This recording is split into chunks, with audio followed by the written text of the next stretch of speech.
নারায়ণগঞ্জের বুকে রয়েছে। সুবহানাল্লাহ। 360 জন আওলি ছিলেন বাবা শাহজালালের ভক্ত। বাবা শাহজালালের ভক্ত 360 জন আউলিয়া ছিলেন। এই 60 জন আউলিয়া তার ভক্তগণ একজন কামিল হাসিল করিয়া এই বাংলাদেশে আনাচে কোনাচে জঙ্গল ময়দানে যেখানে পাহাড়ে পর্বতে তারা ইসলাম নিয়ে ইসলাম প্রচার করেছেন। বলেন সুবহানাল্লাহ। আমাদের সৌভাগ্য এই জঙ্গল গভীর জঙ্গলের মধ্যে এই শামসুদ্দিন বাগদাদি নির্জনে একা একা আল্লাহর সাথে জিকির করতেন এবং ভাবুল্লাহ জিকির করতেন। সেই ভাবুল্লাহ জিকির আল্লাহর আরশ পর্যন্ত পৌঁছেছেন। বলেন সুবহানাল্লাহ। মহান ওলিকে যারা চিনেছে, যারা এখানে আসতেছে তাদের সুকপাল, তাদের সুকপাল। আর যারা এই বাগদাদির এই ওলির সামনে বেয়াদবি করবে নিশ্চয় তারা জাহান্নামে যাবে। ঠিক। এই বাগদাদির সাথে যারা উপহাস করবে, বাগদাদির ভক্তদের সাথে যারা উপহাস করবে তারা নিশ্চয় জাহান্নামে যাবে। যারা আল্লাহ ওলিদের বিশ্বাস করে না, তারা আল্লাহকে বিশ্বাস করে না, তারা রাসূলকে বিশ্বাস করে না। যারা আল্লাহর প্রতি প্রেম আছে, আল্লাহ গোলামদের প্রতি প্রেম আছে এবং আল্লাহর ওলি আল্লাহ গৌস কুতুবদের প্রতি প্রেম আছে, তারা সত্যিকারের মুসলমান, তারা সত্যিকারের ইমানদার। বলেন সুবহানাল্লাহ। এখানে আমাদের খাদেম হেপ্পি আমাদের মুমিনের মধ্যে একজন মুমিন, এই মুমিনকে এখানে হাজির করে এই বাগদাদি রাদিয়াল্লাহু ওনাকে খাদেম বানাইছেন যাতে মজলিস উজ্জ্বল হয়। এই খাদেমের সাথে যারা বেয়াদবি করে তারা ইমানদার হতে পারে না। যারা খাদেমের সাথে বেয়াদবি করবে, আল্লাহর ওলির খাদেমের সাথে যারা বেয়াদবি করবে তারা ইমানদার হতে পারে না। যাদের উসিলায় এই গোলামের মেলা হইতেছে, এই গোলামের ইজ্জত হইতেছে, তাদের ইজ্জত যারা না করবে তারা মুমিন হবে না। হুঁশিয়ার হয়ে যাও, এই দুনিয়ার মধ্যে আমরা কেউ থাকবো না। কুল্লু নাফসিন যায়কাতুল মউত, সমস্ত প্রাণীর একদিন মৃত্যুর স্বাদ গ্রহণ করতে হবে। সমস্ত প্রাণী একদিন মৃত্যুর স্বাদ গ্রহণ করতে হবে। আমরা ক্ষণিকের জন্য এসেছি, ক্ষণিকের জন্য আল্লাহ আমাদের দুনিয়ার মধ্যে পাঠাইছেন।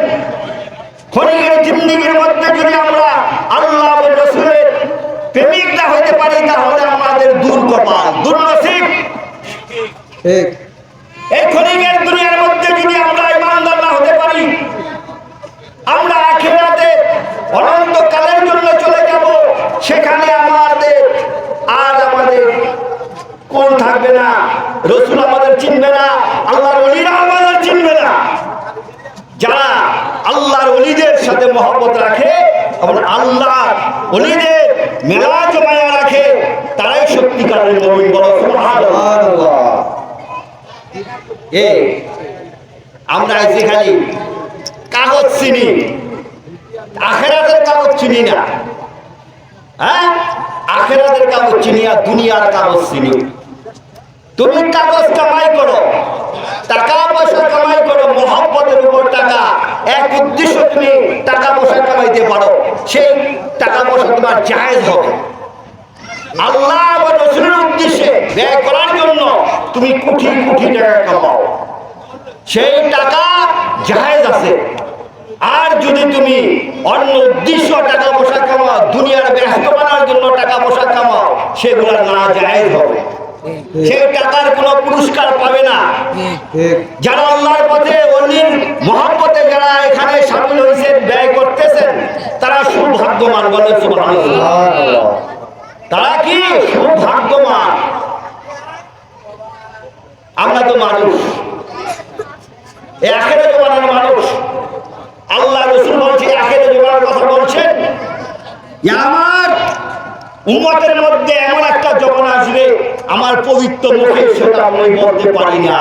আমাকে আল্লাহ কিয়ামত পর্যন্ত এবং কিয়ামত পর্যন্ত আমাকে আল্লাহ সব দেখায় দেয় না। আমার উম্মতের মাধ্যমে এমন নোংরা মানুষ বের হয়ে যাবে, মুখে মুখে বলবে আল্লাহ আল্লাহ, তাদের দিলে শয়তানি থাকবে। এই স্টেজ করেছে, এই চেয়ারগুলি বিছাইছে আল্লাহর মহব্বতের জন্য, আল্লাহর ওলির গুণগান গাওয়ার জন্য। হুঁশিয়ার হয়ে যাও, হুঁশিয়ার হয়ে যাও, ব্যর্থের বদনসিব হবে। যারা আল্লাহর পথে ব্যয় করবে তারা আখিরাতের বাদশা হবে। যারা আল্লাহর পথে ব্যয় করে, এই ধন দৌলত টাকা পয়সা জমিদারি এগুলো মাত্র ডিউটি মাত্র। আজকে তোমার এই দূরের পাখি চলে যাবে, শূন্য খাঁচা পড়ে থাকবে। এই পর্যন্ত তোমার শেষ নিঃশ্বাস, কখন তোমাকে আল্লাহ নিয়ে যাবে তুমি নিজে বলতে পারবে না। টাইম ছাড়া মানুষ, আমাদের কোনো টাইম নাই। মার পেট থেকে আমরা এসেছি, এমন কোন দলিল আল্লাহ আমাদের দেন নাই এতদিন তুমি বেঁচে থাকবে। যতদিন তুমি সুকর্ম করবে অতদিনই তুমি লাভবান হবে। যতদিন তুমি রাসূলের মহব্বত করবে অতদিনই তুমি লাভবান হবে। আল্লাহর মহব্বতে, আল্লাহর ওলিদের মহব্বতে জিন্দেগি তোমার কাটাইয়া দিলে তুমি সৌভাগ্যবান। কি স্বার্থ এবং স্বার্থহীন মানুষ দুনিয়ার মধ্যে বহু আছে, আছে না? কারা দুনিয়ার স্বার্থে দুনিয়াদারি করে, যারা আল্লাহর স্বার্থে নবীর স্বার্থে দুনিয়াদারি করে তারাই মুমিন। বলবেন সুবহানাল্লাহ। ও মিয়া, এটা আগের জমানা। শয়তানের আলোচনা বেশি, শয়তানের আলোচনা কি বেশি বেশি। শয়তান আমাদের ঈমান ঠিক রাখতে দিবে না। আল্লাহ রাসূল মেরাজে গেছিলেন, তাকে তিনটা পেয়ালা দিয়েছিলেন, হুজুর আপনি খান। কি দিয়েছিলেন? একটা মধুর পেলা, একটা শরবতের পেলা, একটা দুধের পেলা। হুজুর আপনি যেটা পছন্দ করেন সেটি আপনি খান। হুজুর কি খাইছিলেন? দুধ খাইলেন। হুজুর কি খাইলেন? দুধ খাইলেন। দুধ খাওয়ার পরে যখন বেশি রক্ত খেয়ে বলেছে এতটুকু হয়ে গেছে, এতটুকু। তাহলে আর মনে মনে কয় আল্লাহ আমি সব খাই এত পাবো। হ্যাঁ, তাই দেখি মুখ দেখায় কবর থেকে খেলছে। তখন হুজুরকে আল্লাহ পাক গায়বী আওয়াজ থেকে বললেন, হে হুজুর আপনি দুধ খেয়ে উত্তম করেছেন। আপনার বেশিরভাগ উম্মত জান্নাতে চলে যাবেন, আর যতটুকু রেখেছেন এরাই হবে দুজকি। চোখ দিয়ে পানি ছেড়ে দিল, আল্লাহ রে আমি যদি বুঝতাম তাহলে দুধ দিয়ে চারটা চারটা খাইয়া পাইতাম। হ্যাঁ ঠিক আছে না? ঠিক। আর যদি মধুর মধুর যদি খাইতেন আপনার উম্মত সব নাসারা হয়ে যাইত।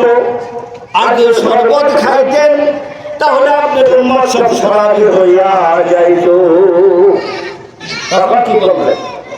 এতটুকু দুধ খেয়েছে কারণ আখেরাত আমার উন্নতির লেগে এরা দুধকে যাইব। যতই আল্লাহ না করো তোমাদের জন্য এতটুকু, এটাই হিসাব। আল্লাহ রাসূল একটু হিসাব রেখে গেছেন। এই জমানার আখিরি জমানা, এই জমানার কথা রাসূলের পবিত্র মুখে বলে নাই। আমার পাঁচ জমানায় আমি বলতে পারি না। আমার উম্মতের মাধ্যমে আল্লাহ আল্লাহ করতে করতে একেবারে রাত ভরে আল্লাহ করে আউলিয়া হয়ে যেত না। দিনে এতটুকুর জন্য সে কাফির হয়ে গেছে। আমাদের ইমান রাখাটা বহুত কঠিন হয়ে গেছে। গান বাজো, গান বাজা তাহলে করে বলে দেবে মানুষ। এগুলো শয়তান দেখাইছে। এই আমার একটা কাওয়ালি গেলা 10,000 টাকা লাগবে, 5,000 টাকা লাগবে, 10,000 টাকা টাকা স্যার, বুঝলো? ওরা দুনিয়ার টাকা স্যার। এই যে দুনিয়াটা হয়েছে এইরকম, এগুলা বোঝার শক্তি নাই। আখিরাতের জমানা, খুব খাওয়ার জমানা। আল্লাহ আল্লাহ করতে করতে আবার যারা ওলিয়া আল্লাহ, যারা আল্লাহর জিকির করতে গেলে ওলিয়া আল্লাহ হয়ে গেছে, আল্লাহর সাথে মিশা গেছে। গাউস পাকের কিতাবে লেখা আছে তোমরা